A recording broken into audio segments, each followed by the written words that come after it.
We will now discuss the last topic in the Tomasello algorithm, which is dynamic scheduling on a multiple issue processor. So we'll take an example of a two issue processor. We have also not discussed branches and loops so far. So we're going to discuss how loops, which include branches, are scheduled dynamically on a two issue processor. And we're going to discuss a couple of methods. One is with speculation and without speculation. The references, this is mainly taken from Hennessy Patterson, section 3.8. So I'm going to demo how to schedule loops on a multiple issue processor. But if you want to know how to schedule it on a single issue processor, you can look at this particular video lecture. You can also refer to this particular one, which demonstrates how do we do it on a multiple issue processor. So first of all, we know how to schedule out of order on a processor, and we also know what is a multiple issue processor. So we'll now combine both of those concepts. So what are the hardware required for scheduling instructions on a multiple issue processor in a dynamic way? So first of all, we need reservation stations and rob entries for every instruction in the instruction bundle. So if we say we have a two issue processor, we can issue two instructions per clock cycle. Therefore, we'll need a reservation station and a rob entry for both the instructions in the same clock cycle.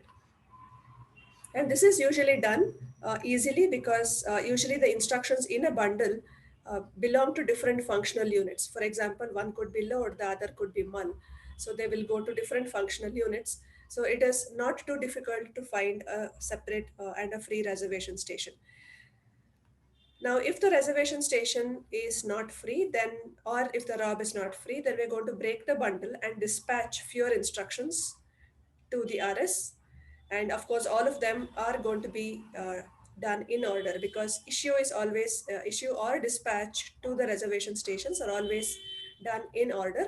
It is just the execution which is done out of order. And once the execution completes, we should be able to complete instructions out of order, of course, but we should also be able to complete and commit multiple instructions per clock cycle.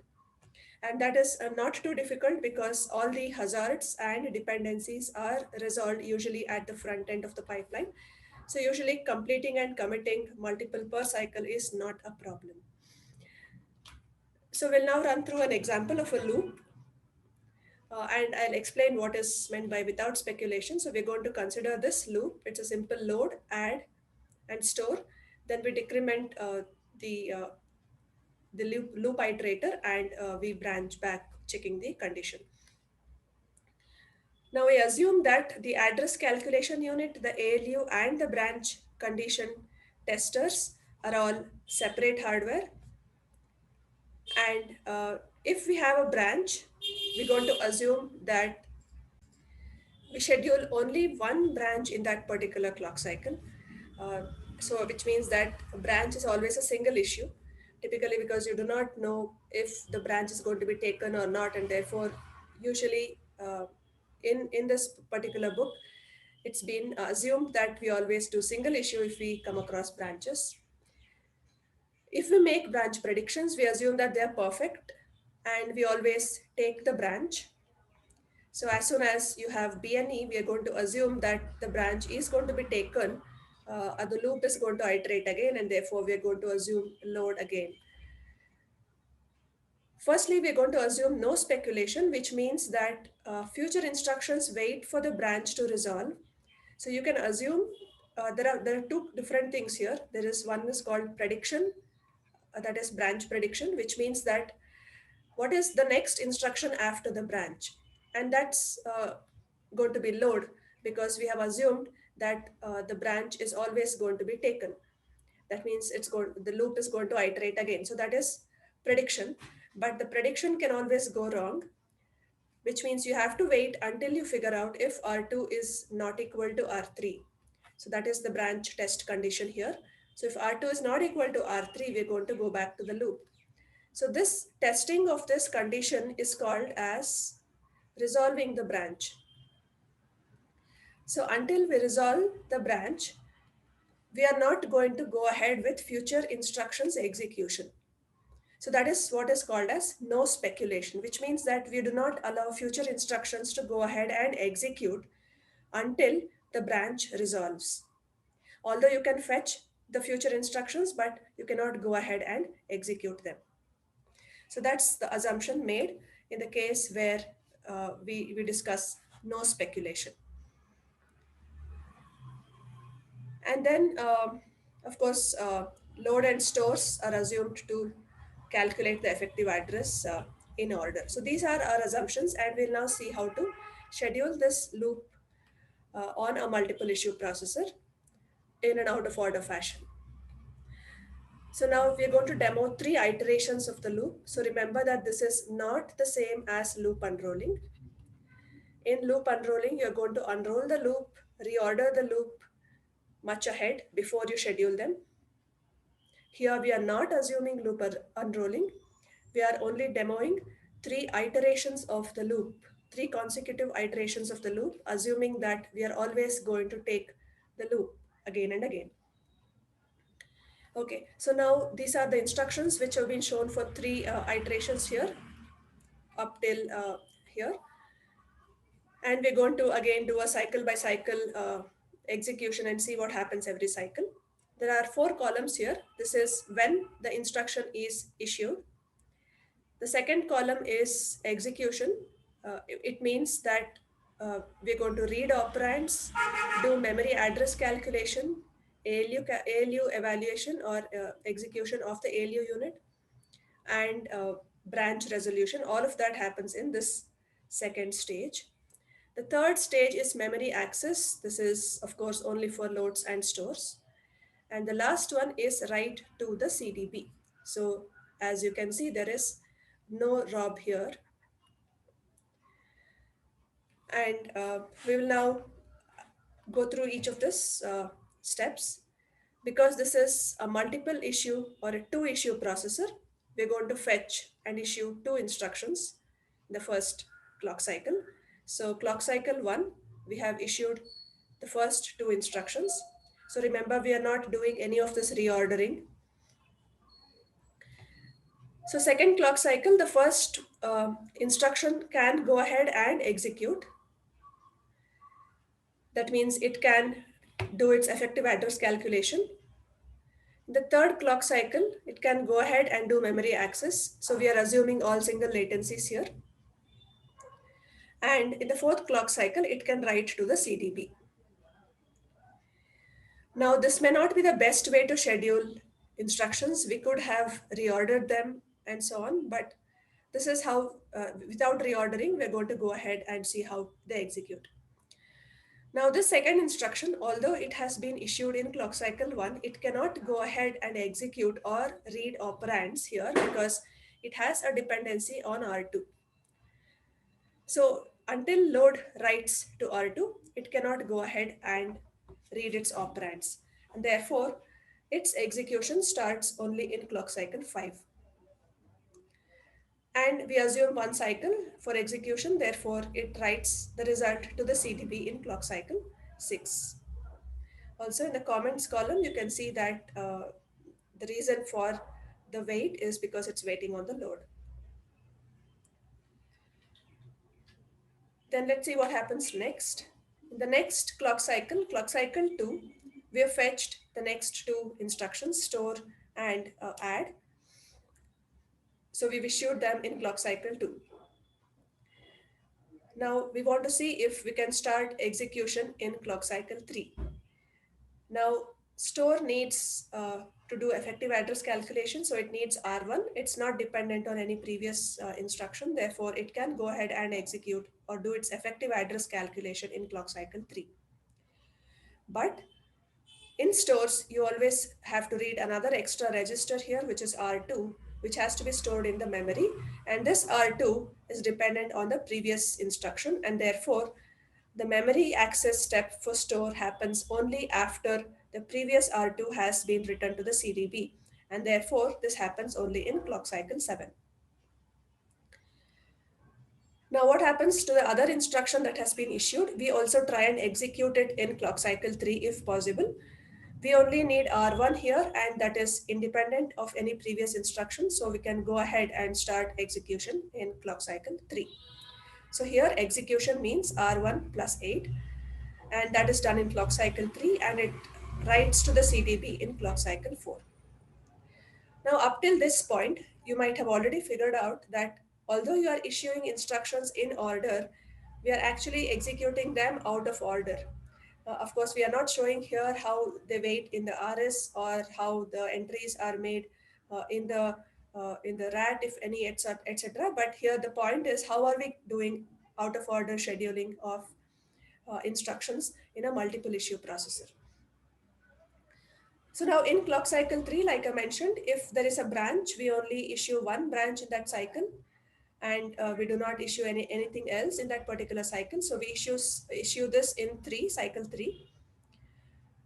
But we are dependent on R2 for comparison, and that R2 is available only after this add has written to the uh, register R2.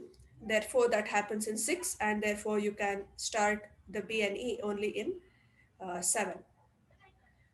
So now what happens exactly in cycle 7 is that you're comparing R2 if it is equal to R3 or not. So this is exactly what is meant by resolving the branch. So you're trying to find out if the branch will get resolved, and if you want to take the branch or not. So now let us see what happens in cycle 4. So like I mentioned earlier, we predict that the branch is taken. Therefore, we always start issuing the next set of instructions in that branch. So we issue the next iteration, load and add in cycle 4, but then we are not doing speculation. So like I said, we are not doing speculation means that we do not go ahead with future instructions after the branch until we resolve this branch. And this branch resolution is happening in 7, and therefore uh, we allow the load to go ahead and do the EX stage only after 7. That means we start this only in 8. And then it can go ahead and do memory access in 9 and complete in 10. And you can see that if you go on with this, you can see that this loop is going to exactly follow the same steps as the previous one. So if you see the numbers here, the delta between the numbers, you will most likely find that the dependencies are the same because it's the same loop. So you can go ahead and try the next iterations of this loop.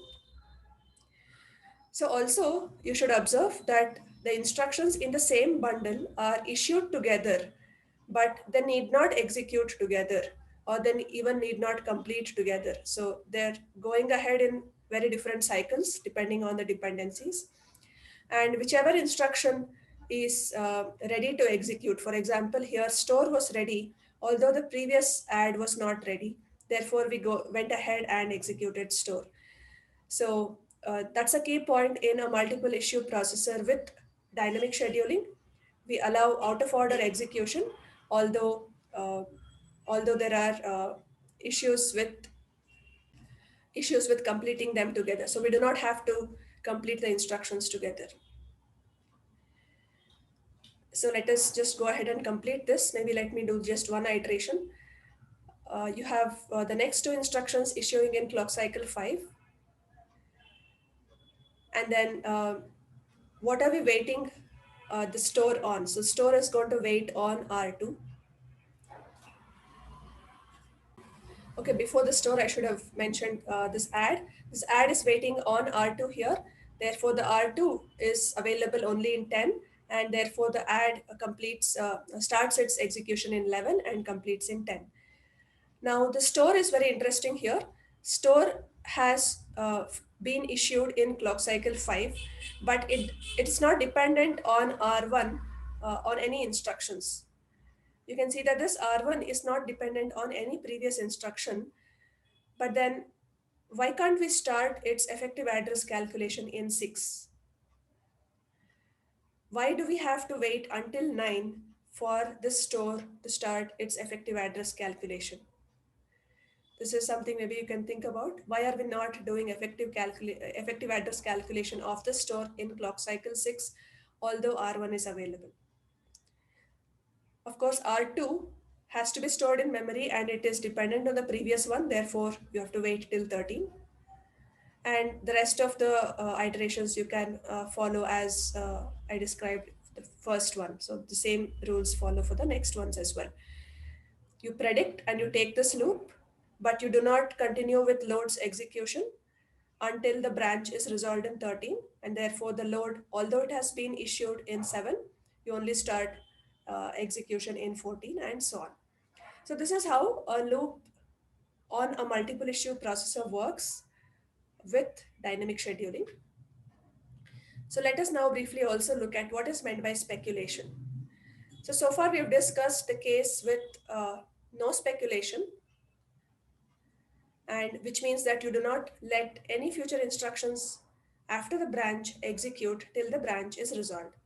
So now what is meant by speculation is just the opposite. You assume that future instructions do not have to wait for the branch to resolve, so they can go ahead and execute, but they'll have to have a way of returning to the previous state or flushing the pipeline state if the branch resolution is incorrect, which means the branch prediction is incorrect. So what we do is we add a rob here and we make the instructions go ahead and execute, but then they do not commit until this branch resolution is done. So this is a neat way of doing it. You do not hold back the instructions from execution, but you hold them back from committing, and therefore you add a rob here. And we also need to remember that we are going to commit at most 2 instructions per clock cycle. And let us also remember that for a store instruction, commit means writing to the memory, whereas for all other instructions, commit means writing to the register. So there is no other separate memory access step for the store. The only memory access step is actually the commit stage for the store. For a load, memory access step actually means reading from the memory, and commit means writing to the register file. So with this background, let us just briefly review what is the commit stage. There are different sequence of actions for different instructions at the commit stage. So what if a branch was correctly predicted, or what if it was not correctly predicted? And what if you have a store, and what if you have any other normal instruction? Now, any instruction, if it gets to the head of the rob, it is going to write its result from the rob to the register file. That is, if it is any instruction other than a store. Any instruction other than the store is going to write the result from the rob to the register file.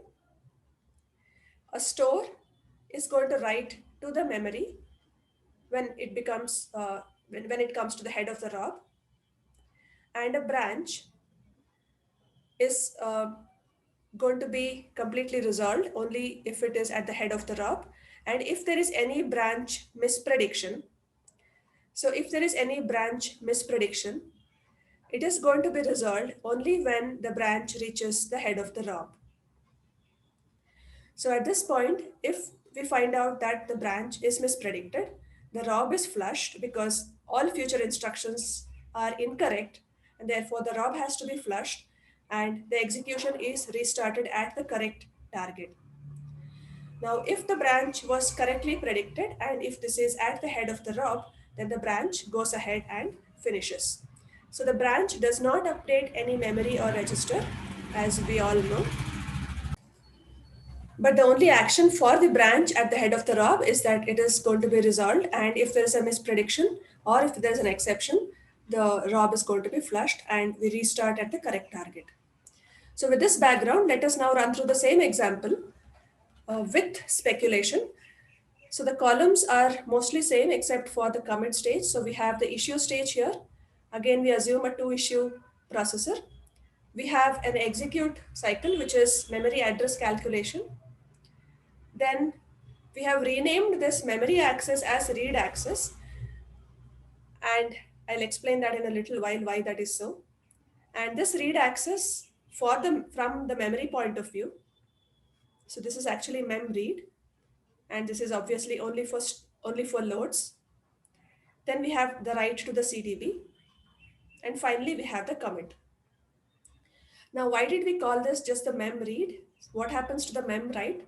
So the mem write is nothing but store, and stores write to the memory only at the commit stage, and they do not write in this memory access stage. And therefore, we have just had this one step called commit, which is going to include both the register update as well as the memory update for the stores. And therefore this step here, the third column here, is only for loads which do memory reads. So cycle 1 looks very similar to the previous one, and you will see that the only difference here is in speculation, and that is going to come up only after the branch. So the first cycle, we issue the first two instructions.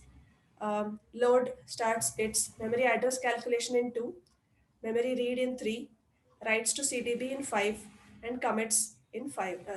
Writes to CDB in 4 and commits in 5.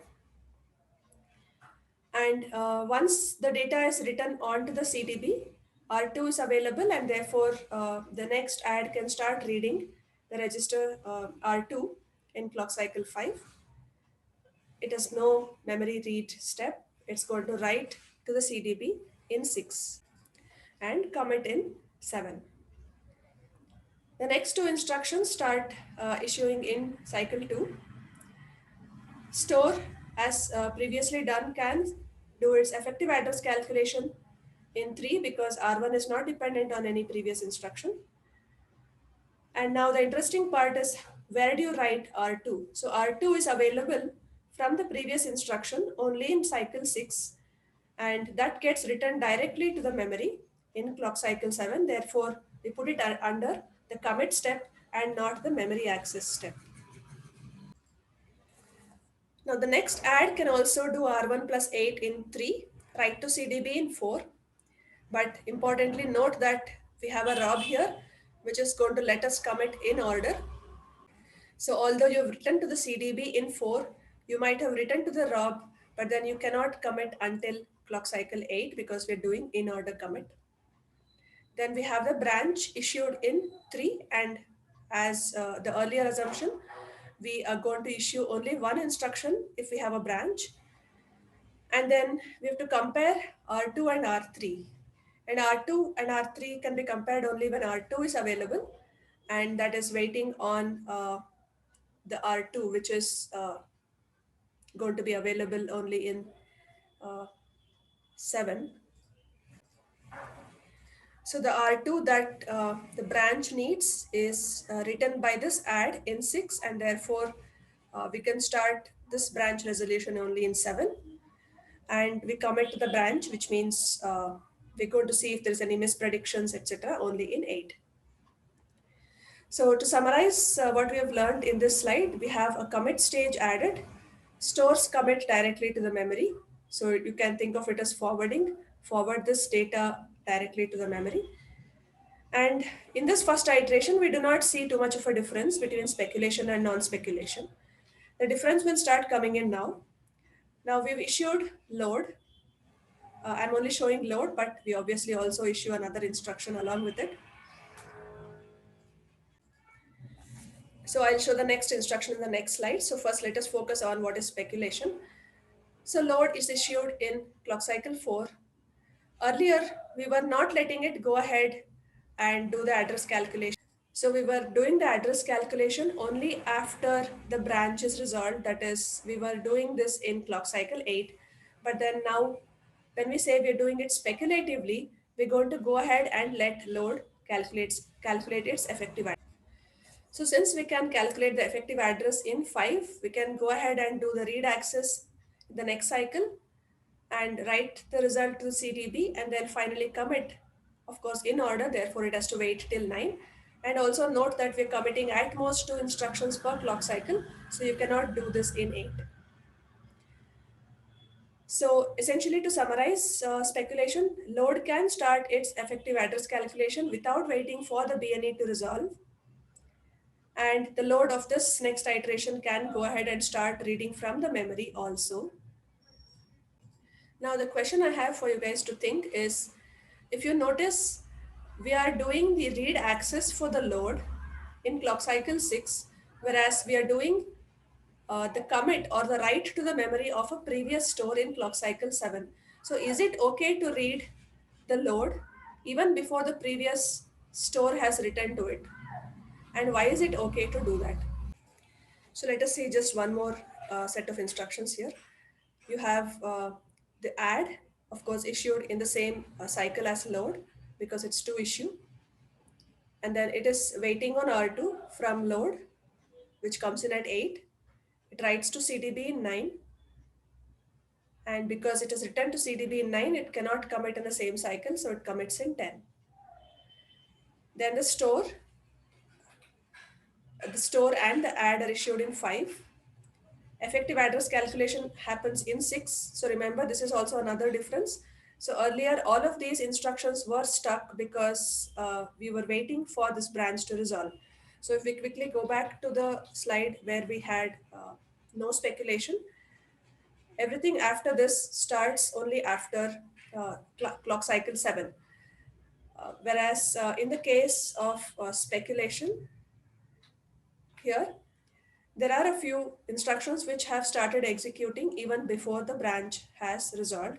And of course, we are in this case assuming that the branch resolution and the branch prediction is correct.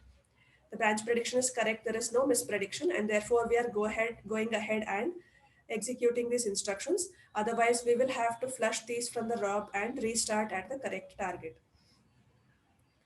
So I'll just do one more of this. So this is clock cycle 6 for this store, and it's going to commit in 10 because it depends on this instruction. And then add instruction here can start R1 plus 8 in clock cycle 6, right in 7, but it has to wait until 11 to commit because this is in order commit and 2 instructions committed per cycle. So you can go ahead and complete the rest of the instructions. And the key point to note is that we've completed all instructions in clock cycle 14. Whereas if we go back to the case without speculation, we've completed in clock cycle 19. So you'll see that the IPC, the instructions per cycle here with speculation is definitely better. And that is the reason most processors use speculation along with branch prediction. And if you do more iterations of the loop, you will see that the benefits of speculations increase. And modern processors issue 4 to 6 instructions per clock cycle with branch prediction and with speculation, and of course with out of order execution. And with all of this combined, with the help of caches and multiple levels of caches, you can see that the performance of the processors can dramatically increase. So what you can try as an exercise is, so far we have assumed just one cycle of latency for all instructions.